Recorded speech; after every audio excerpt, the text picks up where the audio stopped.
நீங்கள் தாராளமாக தண்ணி மோட்டார் போட்டுக்கலாம், லைட்டு போட்டுக்கலாம், கேமரா ஃபுல்லாக ரன் பண்ணிக்கலாம், எவ்வளோ ஃபேன் வேணால் யூஸ் பண்ணிக்கலாம். அந்த மாதிரி வந்துடுது. அதனால் உங்களுக்கு சராசரியாக கரண்ட்டு பில்லு ரூ. 1800 ரூ. 2500 வந்துச்சுன்னா, இந்த மாதிரி 2 கிலோவாட் சிஸ்டமும் நீங்கள் போடலாம். ஆனால் நாங்கள் கொடுத்துருக்கிற இன்வெர்ட்ரு வந்து 3.3 கிலோவாட்டு. ஃப்யூச்சரில் வேணும்னா நீங்கள் இன்னும் 2 பேனல் அதை சேர்த்துக்கிட்டு 3.3 கிலோவாட்டில் நீங்கள் 15 யூனிட் உற்பத்தி பண்ணினாலும் உற்பத்தி பண்ணிக்கலாம்.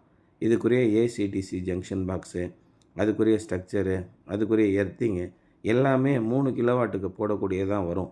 2 கிலோவாட்டுக்குன்னு ஒன்று இல்லை.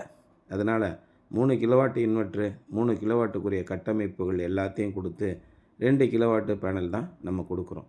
வேணும்னா நீங்கள் எதிர்காலத்தில் இன்னும் கொஞ்சம் சேர்த்துக்கலாம், இன்னும் அதிகமாக கரண்ட் உற்பத்தி பண்ணலாம்.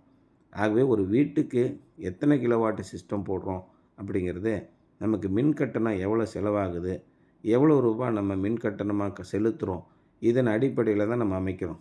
நம்முடைய மின்சார செலவு சராசரியாக கொஞ்சம் குறைவாக தான் இருக்குது அப்படின்னா 2 கிலோவாட்டு போடுங்க. 3000, 3500, 4000 அந்த மாதிரி வந்துச்சுன்னா 3 கிலோவாட்டு போடுங்க.